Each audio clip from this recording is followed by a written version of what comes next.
This is your WFHR Daily News Roundup for locally grown radio 97.5 FM and 1320 AM and Wiscountry 105.5 FM WIRI in Wisconsin Rapids.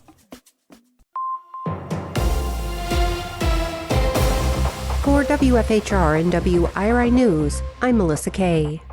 The 2025 cranberry harvest in Wisconsin is projected to dominate production for the 31st year in a row. Roughly 250 cranberry growers in the Badger State are expected to produce 65% of the global supply this year. So we're on a cranberry marsh. I will say in Wisconsin we call them marshes, not bogs. That's Holly Herline. She's the communications manager for the Wisconsin State Cranberry Growers Association. At this time of year, cranberry beds are flooded for what's referred to as a wet harvest. Despite popular belief, cranberries don't grow in water.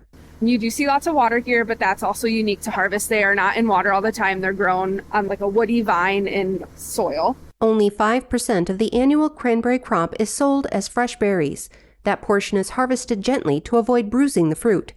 Herline said fresh cranberries are only available in the stores from roughly October to November. You really can only buy fresh berries around that time frame, so we recommend people to stock up. They freeze really well for a year.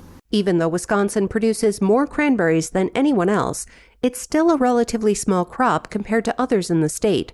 Herline says different growers harvest in different ways, and equipment is mostly constructed by the growers themselves. They are a very innovative bunch. They are not just farmers, they are engineers and mechanics and scientists and all the things. So very interesting. The USDA National Agriculture Statistics Services projects the Wisconsin 2025 cranberry harvest to reach 5.3 million barrels. The cranberry industry is valued at just under $1 billion and employs nearly 4,000 people in the state. Wisconsin agriculture as a whole contributes over $116 billion annually to the state economy. The primary elections are about 10 months away, and fundraising is already underway. Joanne Krulotz reports on Republican gubernatorial fundraising. A fundraising milestone in the race for Wisconsin's next governor. As originally reported by Spectrum News Wisconsin, the campaign of Republican 7th District Congressman Tom Tiffany announced Monday that it's raised $1 million, less than 2 weeks after officially launching. In a statement, Tiffany said Democrats are propped up by Hollywood millionaires and coastal elites, while his campaign is building a grassroots movement in the state. The campaign of Republican candidate Washington County Executive Josh Schoeman had raised just over $425,000 between entering the race in May and the July campaign finance report to the State Ethics Commission. The next campaign finance filing deadline with the commission is on January 15th. A bridge built in the 1930s to get across the Mississippi River is closing this month and being demolished. Jimmy Kuska has the story. The bridge connecting Wisconsin to Iowa south of La Crosse will close permanently on October 20th. The Blackhawk Bridge, also known as the Lansing Bridge, is in the process of being replaced. The bridge, which was built 94 years ago, has been closed twice in the past 2 years for structural issues. Construction on its replacement began 2 years ago and is scheduled to open in 2027. In the meantime, the DOT will be providing free car ferries to cross the Mississippi River, while heavier truck traffic will need to use the posted detour through Prairie du Chien a half hour south. The Wausau Ethics Board will move forward with their investigation into a complaint against Mayor Doug Dinney. The complaint was filed in January and claimed Dinney's removal of an absentee ballot box last year from City Hall violated the city ethics code. Isabella Nieto reports. At a meeting last week, the board rejected requests to postpone the hearing again. The hearing is scheduled for this Friday, over a year since Dinney moved the drop box.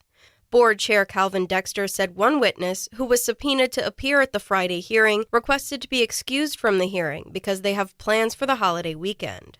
I'm not very open to the idea that we should have another delay here. I think it's time to get this thing dealt with. Dexter says the witness claims they were not given sufficient notice of the hearing. That's not to say we couldn't or shouldn't have gotten the new subpoenas out earlier, but I don't think there was any great surprise here to anyone. Special Counsel Eric Larson confirmed that the mayor's attorney and an attorney who represents city employees scheduled depositions for City Attorney Ann Jacobson and City Clerk Caitlin Bernardi regarding the complaint. Dexter confirmed they still wanted the depositions. The board appreciates those attorneys proceeding in good faith to accomplish the depositions at long last.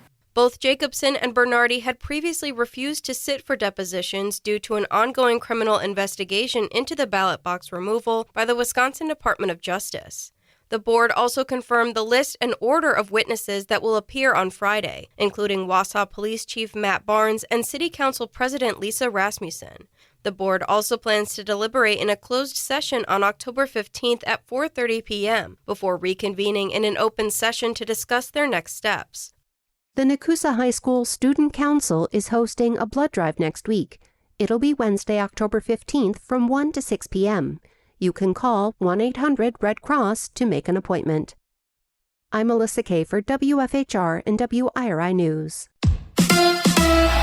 Game 4, Cubs and Brewers. Hi, I'm Mike Clemens with Sports. Baseball, there will be a Game 4 tonight in Chicago. The Brewers losing to the Cubs last night 4-3. Chicago scoring all of their runs in the first inning, keeping their playoff hopes alive. On the brink of elimination, Cubs manager Craig Counsell. It's fun and stressful in the same sentence and the same light, and I think you feel both emotions a lot. Brewers manager Pat Murphy. Both teams come out firing. That's what it's about. They know us, we know them. There's a lot of emotion in the game, and it says something for both teams. Really. NBA, the Bucks host the Pistons in preseason basketball tonight. Doc Rivers asked about that ESPN report that the Bucks discussed trading Giannis to the Knicks. It was a conversation where a team called, and John has been saying no now for 11 years. I don't know why this is a news story, but I guess it is. That's Doc Rivers with Sports. I'm Mike Clemens. That's your WFHR and WIRI Daily News Roundup from Civic Media. Subscribe to this podcast on Spotify, Apple, or wherever you find your podcasts. Find more news at WFHR.com or WisCountry, that's WISCountry.com.